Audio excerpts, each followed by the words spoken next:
أعوذ بالله من الشيطان الرجيم.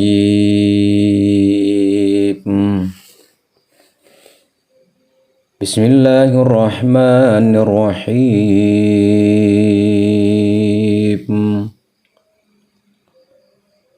وإذ قال ربك للملائكة إني جاعل في الأرض خليفة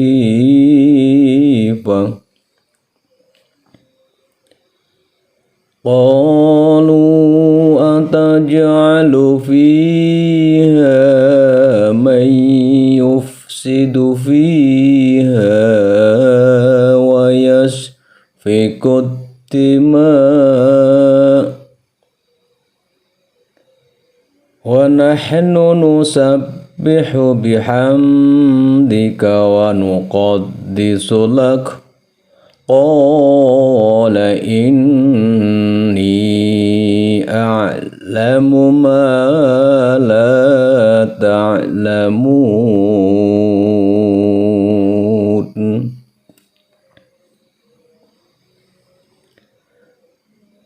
Pemirsa pecinta channel Pendidikan Tanpa Batas dimanapun Anda berada, selamat jumpa kembali dengan channel kami. Semoga Anda semua dalam keadaan sehat walafiat sehingga terus bisa menjalankan hidup dan kehidupan dalam ridho Allah Subhanahu wa Ta'ala.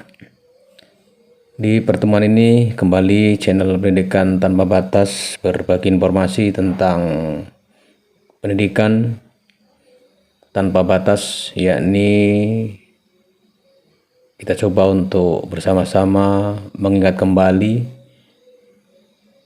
apa yang ada di dalam Al-Quran surat Al-Baqarah ayat 30.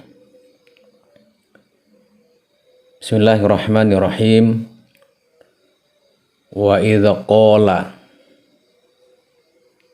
lan ngendika, wa idza qala lan ngendika, eling-elinga sapa sing ngendika Rabbuka pangeranmu Allah. Wa idza qala lan ngendika eling-elinga Rabbuka pangeranmu lil malaikati dumateng para malaikat, ini sak temene ingsun Allah ja'ilun ndadekaken fil ardi ing dalem bumi khalifah utawi wakil. Qalu jawab para malaikat, atau para malaikat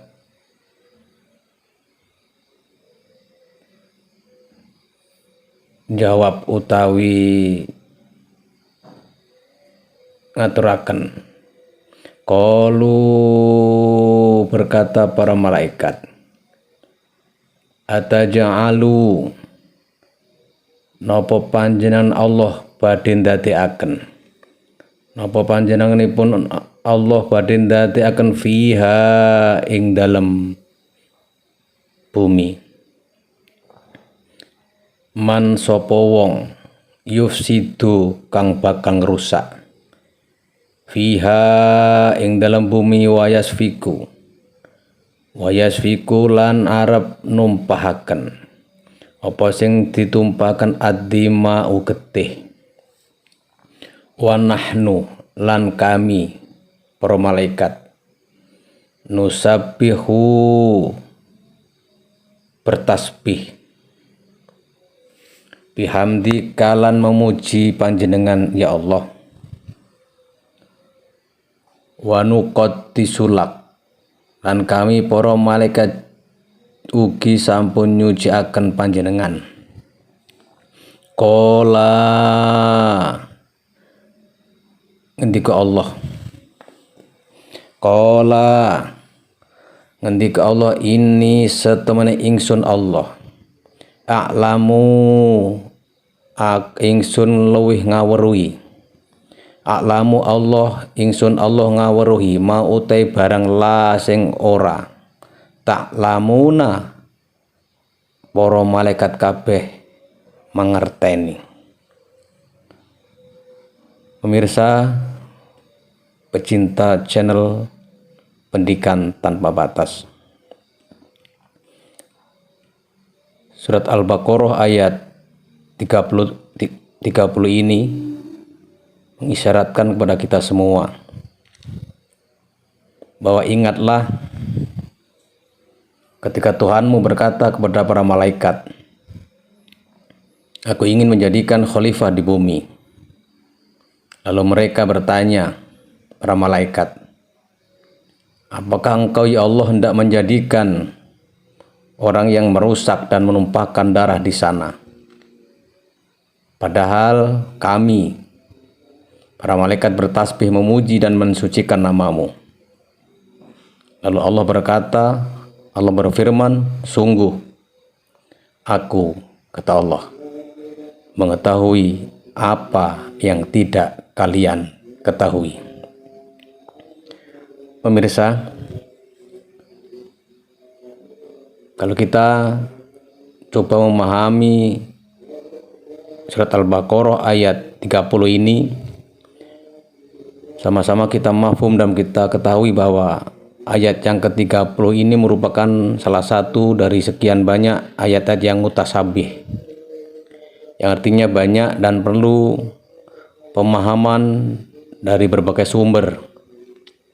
Sehingga dalam konteks ini channel Pendidikan Tanpa Batas akan mencoba menyampaikan informasi dari berbagai mufasir, dari berbagai ulama, agar pemahaman terhadap Al-Quran surat Al-Baqarah ayat 30 ini mudah-mudahan bisa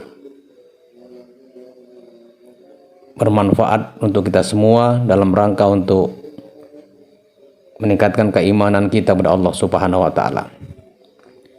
Pemirsa, mari kita mulai dari pendapat ulama yang pertama, yaitu dua imam besar Jalalain yang terkenal dalam kitab tafsirnya yang berjudul Tafsir Jalalain. Dalam tafsir Jalalain mengatakan bahwa ingat wahai Muhammad,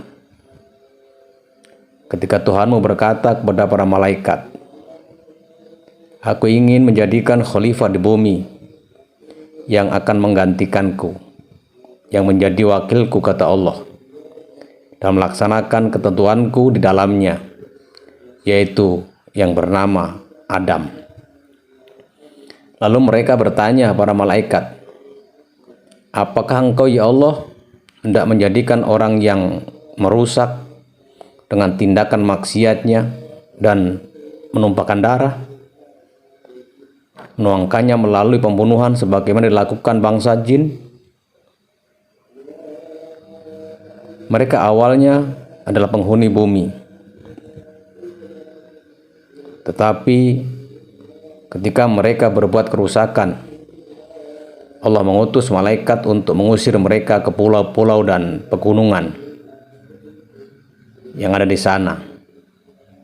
Padahal kami, para malaikat, selalu bertasbih memuji dengan Subhanallah dan mensucikan namamu, menyucikanmu dari semua sifat yang tidak layak bagimu. Pemirsa, dimanapun Anda berada, hal ini memiliki arti bahwa kami Allah lebih berhak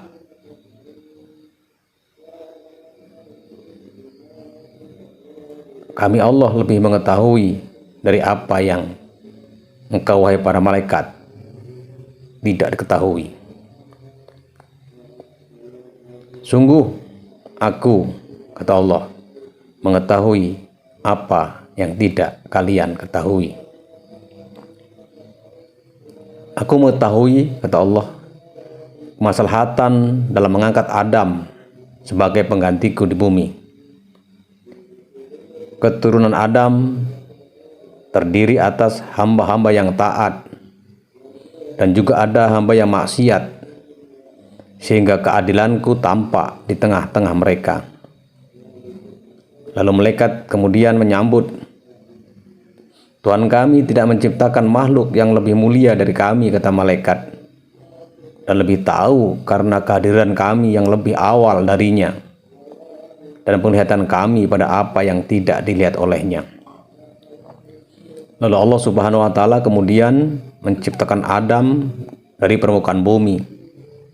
Lalu Allah mengambil segenggam dari beragam warna tanah yang ada di bumi, yang kemudian dicampur dengan air yang berbeda-beda.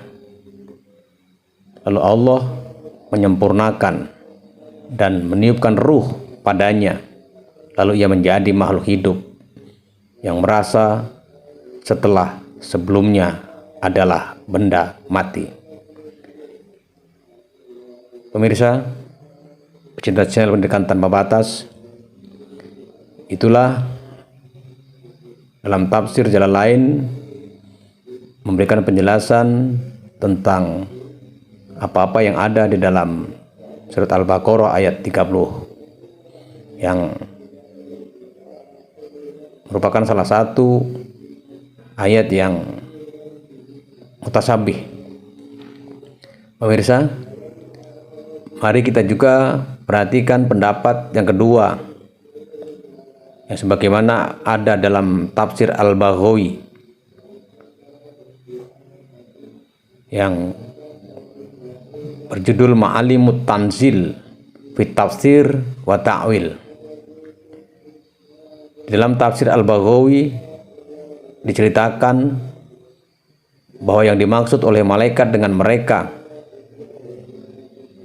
adalah penghuni bumi sebelumnya. Allah menciptakan langit, bumi, malaikat dan jin. Lalu Allah menempatkan malaikat di langit dan jin diletakkan di bumi. Mereka kemudian menyebar dan menyembah Allah dalam masa yang sangat lama di bumi. Tetapi penyakit kedengkian dan tindakan yang dilakukan telah melewati batas dan telah menjangkiti mereka. Mereka berbuat kerusakan dan membunuh. Lalu Allah mengutus satu pasukan malaikat yang disebut jin, karena mereka adalah penjaga surga. Pemimpin dan pemuka mereka yang paling pandai adalah iblis, sehingga sepasukan malaikat yang bernama jin ini turun ke bumi. Mereka mengusir bangsa jin ke lembah-lembah pegunungan dan pulau-pulau di tengah laut. Mereka kemudian menjadi penghuni bumi. Mereka lalu turun ke bumi, yang selanjutnya Allah memberikan keringanan ibadah untuk mereka. Allah memberikan kekuasaan bumi dan langit serta penjagaan terhadap surga. Iblis yang kadang menyembah Allah di bumi dan juga kadang di langit dan kadang pula di surga. Namun penyakit ujub masuk ke dalam dirinya. Tidaklah Allah memberikan kekuasaan ini kecuali hanya karena aku adalah malaikat yang paling mulia, kata iblis dalam hatinya. Aku ingin menciptakan khalifah pengganti kamu, kata Allah, di bumi dan mengangkatmu ke langit, kata Allah kepada iblis dan pasukannya. Mendengar rencana Allah, mereka tampak tidak suka. Mereka, para malaikat, merupakan saat itu mereka menjadi malaikat yang paling rendah kehambaannya. Pemirsa, dimanapun Anda berada, khalifah yang dimaksud di sini di ayat 30 ini surat Al-Baqarah adalah Adam. Ia disebut khalifah karena ia adalah pengganti jin yang datang sebelumnya. Lalu ada yang menafsirkan bahwa Adam disebut khalifah karena ia juga akan digantikan oleh yang lainnya setelahnya. Yang pasti Adam adalah khalifah Allah di bumi untuk menegakkan ketentuannya dan melaksanakan perintahnya. Apakah engkau hendak menjadikan yang merusak melalui maksiat dan menumpahkan darah tanpa hak sebagaimana dilakukan oleh bangsa jin di sana? Seanggahan malaikat didasarkan pada analogi atau kias yang sudah ada, karena tanpa analogi dapat dipahami bahwa mereka tidak mengetahui hal-hal yang gaib, hal-hal yang akan terjadi di masa yang akan datang. Dan adapun istilah tasbih dalam Al-Quran, kata Ibnu Abbas radhiyallahu an, harus diartikan sebagai ibadah sholat.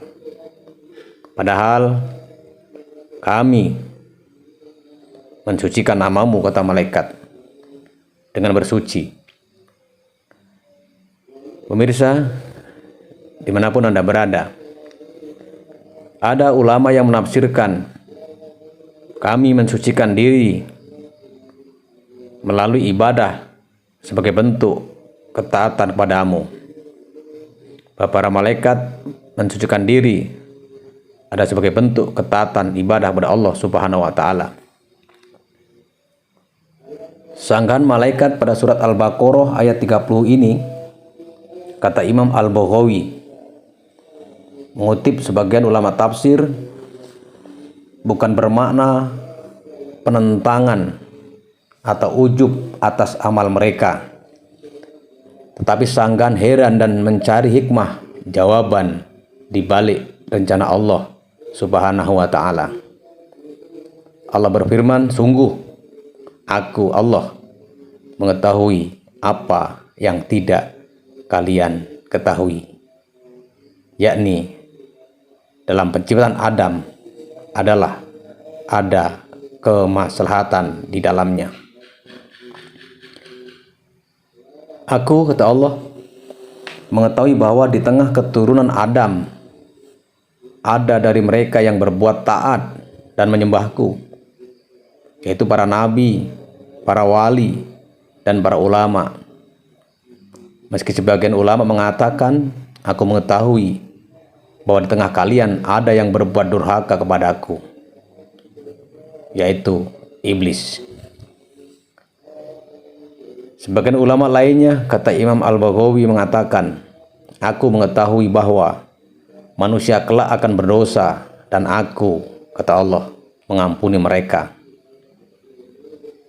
Imam Al-Baghawi melalui tafsirnya Al-Anwarut Tanzil wa Asrarut Ta'wil mengatakan bahwa surat Al-Baqarah ayat 30 mengisyaratkan nikmat ketiga yang mencakup semua manusia.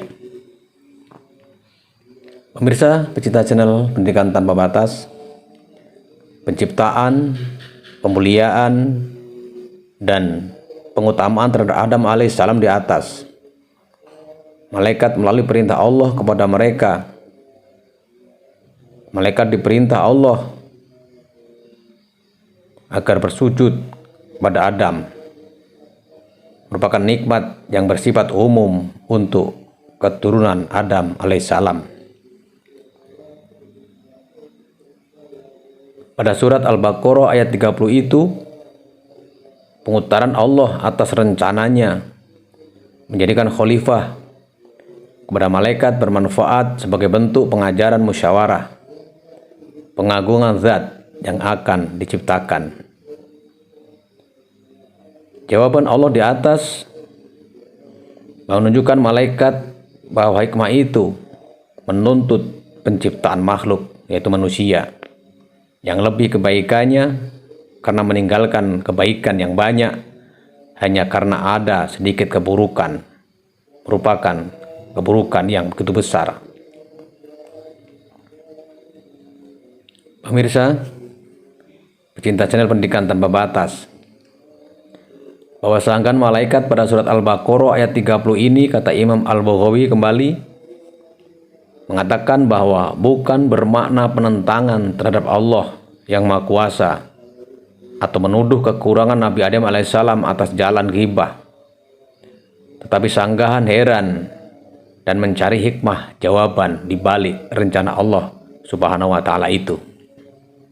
Malaikat, kata Imam Al-Baghawi, mengetahui bahwa makhluk yang akan diangkat sebagai khalifah Allah memiliki 3 kekuatan inti besar. Bahwa Adam dan anak keturunannya yang akan dijadikan oleh Allah sebagai khalifah di muka bumi memiliki 3 kekuatan inti besar yang tidak dimiliki oleh malaikat dan jin sebelumnya.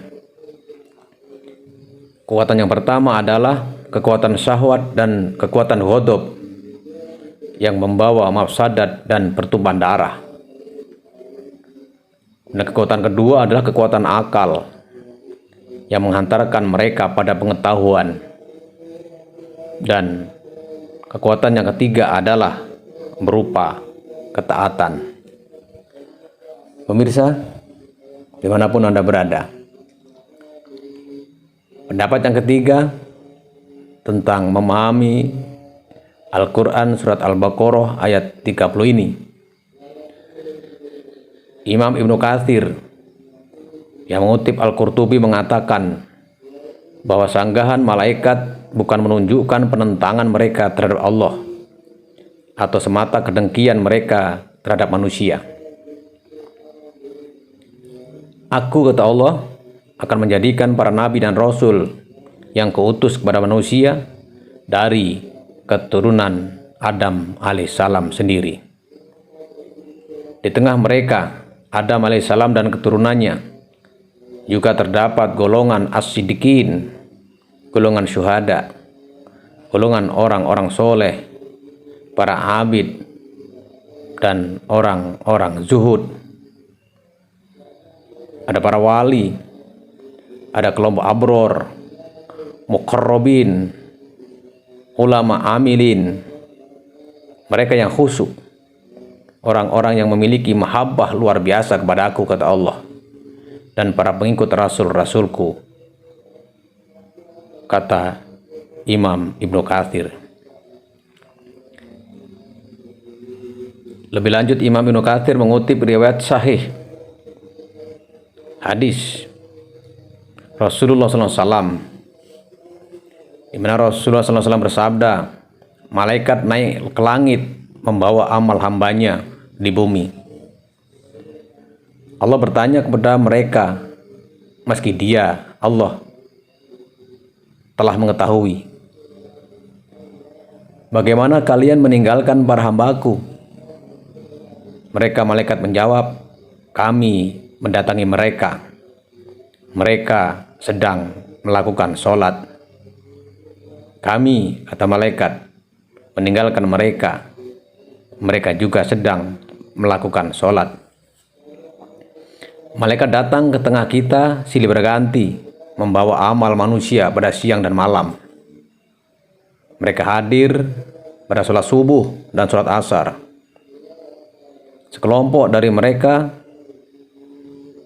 para malaikat, ada yang tetap tinggal di bumi, sedangkan sekelompok lainnya naik membawa amal manusia. Rasulullah sallallahu alaihi wasallam, kata Ibnu Katsir, kembali bersabda,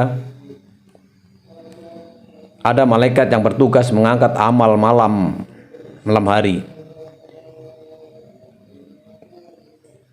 yang disampaikan, dilaporkan kepada Allah sebelum siang datang, dan amal siang manusia sebelum malam datang.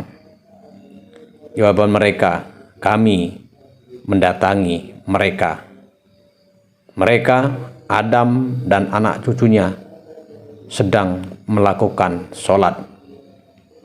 kami meninggalkan mereka, mereka juga Adam dan anak cucunya sedang melakukan sholat. Pemirsa, dimanapun Anda berada, pecinta channel Pendidikan Tanpa Batas, para subscriber dan para penonton setia kami, surat Al-Baqarah ayat 30 ini ada kata penting yang sampai hari ini menjadi isu besar, yaitu tentang khalifah. Sebagian orang mengatakan khilafah. Isu ini saat ini lagi sedang booming. Para pegiat khilafah, mari kita coba pahami bersama berdasarkan pemahaman para ahli tafsir, apa sih khilafah itu, khalifah itu, apakah cocok ketika kita berada di negara kesatuan Republik Indonesia itu.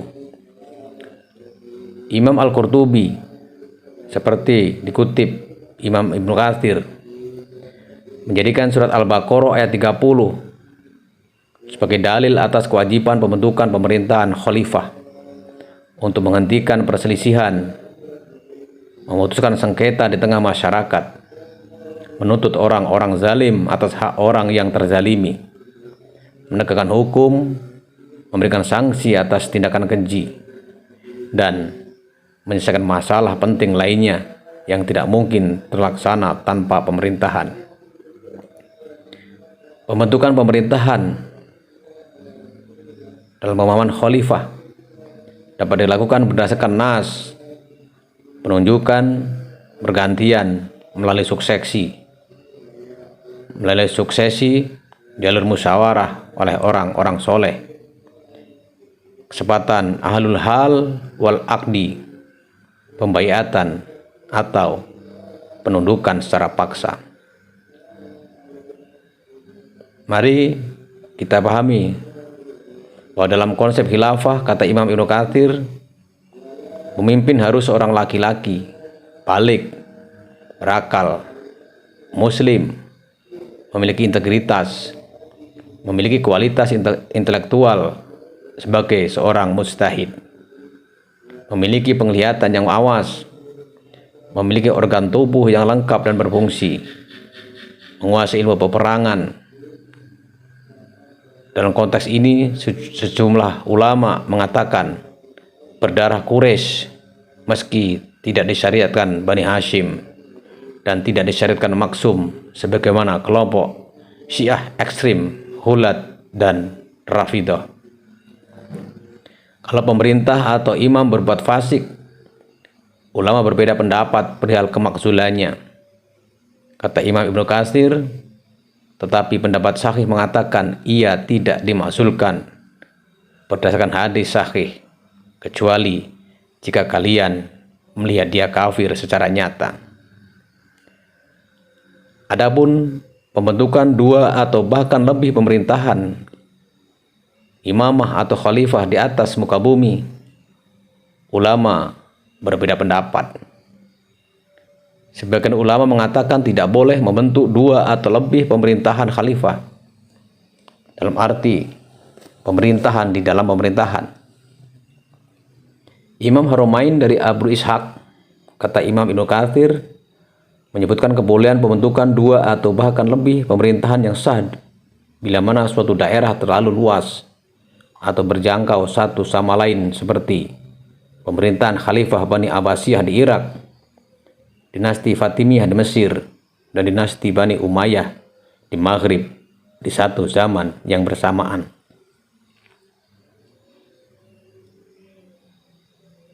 Pemirsa dimanapun Anda berada, adapun kampanye kelompok pendukung khilafah yang belakangan ini lagi gembor-gembornya menyuarakan persatuan umat Islam di bawah kepemimpinan tunggal satu orang khalifah, yang menjadikan surat Al-Baqarah ayat 30 sebagai dalilnya, merupakan sebuah klaim sepihak atas satu pandangan tafsir sehingga menyebabkan kemunduran cara berpikir dan menyalahi sunatullah terkait diaspora masyarakat yang sejak dulu zaman khalifah-khalifah kepemimpinan sudah tidak tunggal karena problem jarak dan sebagainya. Terlalu naif memang untuk menjadikan surat Al-Baqarah ayat 30 sebagai dalil atas pembentukan khilafah di bawah kepemimpinan tunggal sebagaimana propaganda atas penyelesaian masalah umat Islam. Padahal sejak khalifah-khalifah zaman dahulu kepemimpinan Islam sudah tidak tunggal. Pemirsa, pecinta channel pendidikan tanpa batas dimanapun Anda berada. Lalu pertanyaannya, apakah Indonesia harus memakai sistem khilafah? Mari kita lihat satu persatu dan pendapat para ulama terkait hal itu.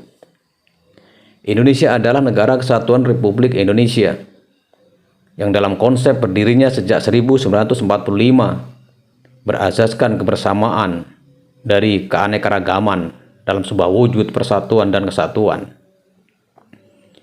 Jika merunut pada sejarah berdirinya negara kesatuan Republik Indonesia, bahwa seluruh masyarakat, pemuda, dan berbagai agama di Indonesia bersatu padu demi Indonesia merdeka.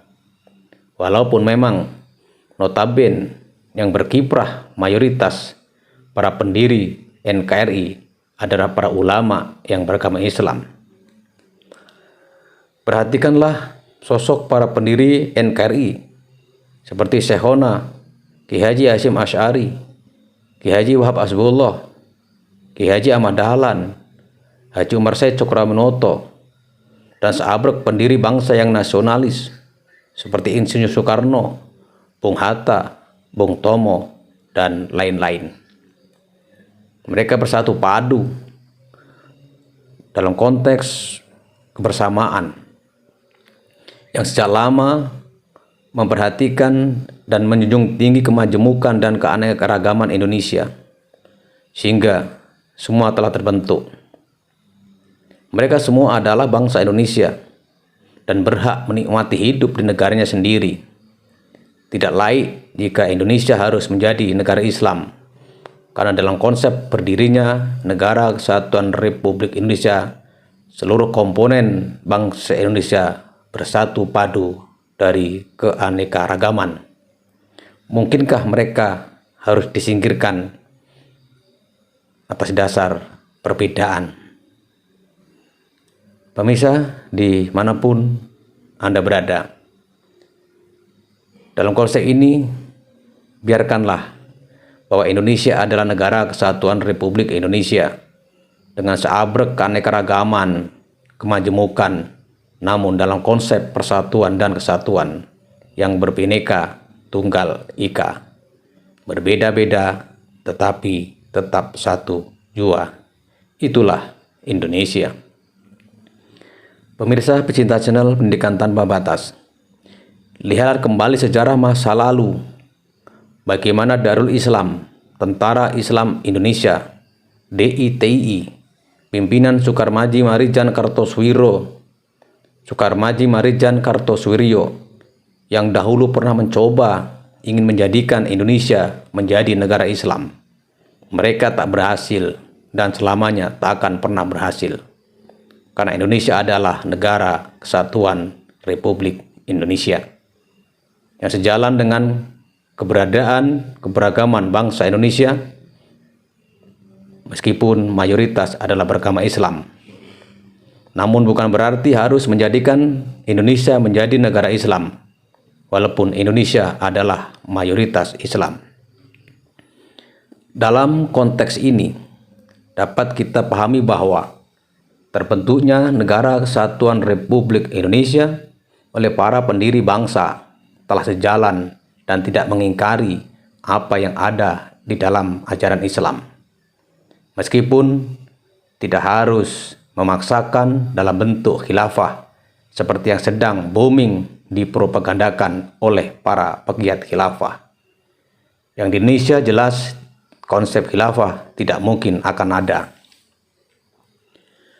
Artinya Islam di Indonesia sebagai penjelmaan dari Islam rahmatan lil alamin. Islam akan membawa rahmat bukan hanya bagi manusia, bukan hanya bagi Islam, tapi seluruh yang ada di dunia akan dapat merasakan rahmat, manfaat, barokah, dan kedamaian hadirnya Islam. Hal ini karena proses pengangkatan kepemimpinan sebuah negara atau yang sering kita kenal dengan Nasul Imam sebagai pengemban dan pemikul amanat kekuasaan di Indonesia senantiasa mempedomani ajaran Islam. Islam telah mengajarkan bahwa dapat dilakukan dengan beberapa alternatif yang disepakati oleh rakyat sepanjang tidak bertentangan dengan syariat. Dan Negara Kesatuan Republik Indonesia sebagai negara demokrasi telah terang benderang tidak bertentangan dengan ajaran Islam. Bukankah Islam juga mengajarkan kita untuk bermusyawarah?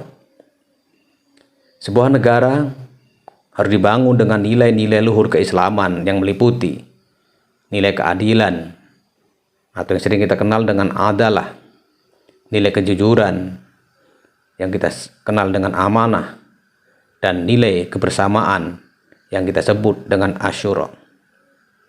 Untuk merealisasikan nilai-nilai luhur itu, maka diperlukan wujudnya pemerintahan yang demokratis, bersih, dan berwibawa. Karena negara demokratis adalah perwujudan asyura. Dan dalam Islam yang menuntut pemimpinnya untuk bersedia kontrol, dan kontrol sosial adalah kebutuhan pemimpin agar kekuatan moral dapat meringankan beban, sehingga pemerintah yang adil, bersih, dan berwibawa dapat terwujud. Pemirsa dimanapun Anda berada, dengan demikian maka sistem khilafah bagi Indonesia, maka tidak ada alasan akurat untuk mengganti sistem negara Indonesia misalnya dengan negara khilafah atau negara Islam dengan kepemimpinan tunggal di Indonesia. Pemirsa dimanapun Anda berada, biarlah Indonesia tetap menjadi negara kesatuan Republik Indonesia. Inilah konsep yang sering kita dengar bahwa ayat 30 surat Al-Baqarah sering dijadikan dasar dalam bidang penafsiran bahwa